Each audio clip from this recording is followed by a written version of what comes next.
Vision de 4 empires universels. Pendant l'époque de Daniel le prophète, Dieu a révélé au roi Nebuchadnezzar et à Daniel 4 royaumes qui devaient régner sur la terre universellement et persécuter les saints de Dieu. Au roi, Dieu les lui montra en songe à l'aide d'une image de la statue d'homme à 4 parties de métaux différents tandis qu'à Daniel, il lui fit cette vision sous l'image de 4 bêtes différentes. Ces 4 royaumes sont les suivants. 1. Empire babylonien. Ce royaume a régné depuis l'an 606 à 538 avant Jésus-Christ. Dans le rêve de Nebuchadnezzar, il est symbolisé par la tête d'or de la statue. Daniel 2, 3 et 38 et dans la vision de Daniel, il est représenté par le lion. Daniel 7, 4 et 17. 2. Empire médo-perse, de 538 à 331 avant Jésus-Christ. Ce royaume a été comparé à la poitrine d'argent dans le rêve de Nebuchadnezzar. Daniel 2, 32, tandis que dans la vision de Daniel, il prit la figure d'un ours. Daniel 7, 5 et 17, et celle d'un bélier à 2 cornes. Daniel 8, 3 et 20, ce royaume fut dirigé par Darius le Mède et Cyrus le Perse. 3. Empire grec, de 331 à 168 avant Jésus-Christ sous Alexandre le Grand.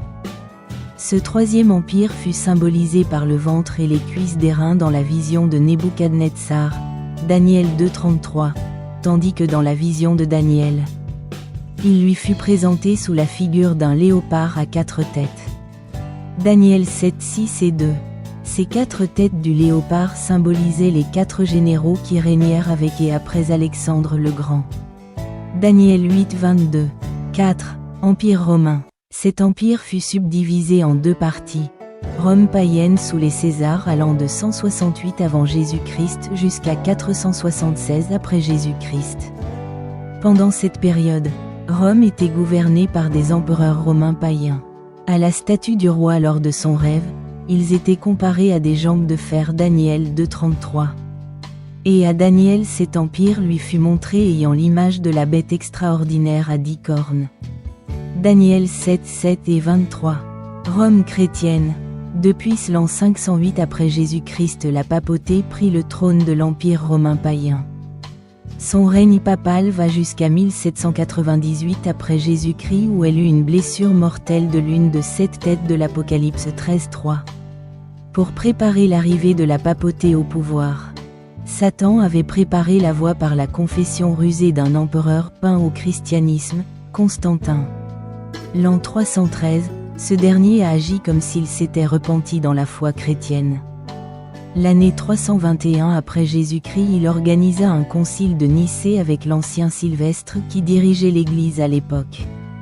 Leur entrevue portant sur l'établissement de l'unité entre le christianisme et le gouvernement qui persécutait les chrétiens et mettre fin à cette persécution.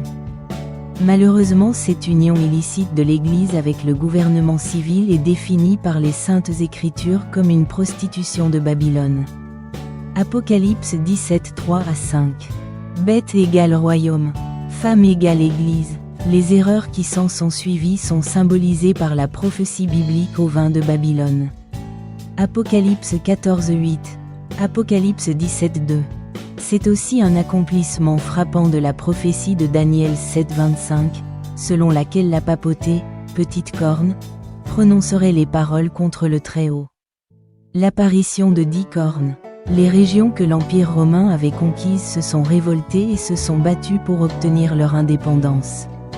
Au IVe et surtout au Ve siècle de notre ère, l'Empire romain subit les assauts répétés des barbares ou 10 tribus qui sont Alamans, Allemagne, Suède, Portugal, Francs, France, Anglo-Saxons, Angleterre, Burgonde, Suisse, Wisigoths, Espagne, Lombards, Italie, Vandals, Hérules, Ostrogoths.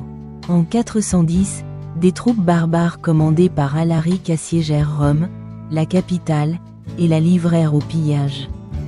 C'est alors qu'attaqués de toutes parts, sur la péninsule et en Gaule, France, aussi bien que dans ses territoires d'outre-mer, Afrique du Nord et Asie mineure, l'Empire romain connut une terrible débâcle et s'effondra. Après cette chute de l'Empire, Ces 10 puissances ou 10 tribus barbares se sont partagées les dépouilles de cet empire. Et elles s'établirent sur son territoire. Et ce territoire se trouvait en Occident. C'est donc dans cette région que devait naître la Petite Corne. Or le morcellement de l'Empire romain consécutif à ces invasions barbares précitées fut sanctionné en 476 après Jésus-Christ, date à laquelle le dernier empereur romain d'Occident, Romulus Augustule, a été destitué. Dès lors le vaste empire fut morcelé, profondément divisé, conformément à la prophétie.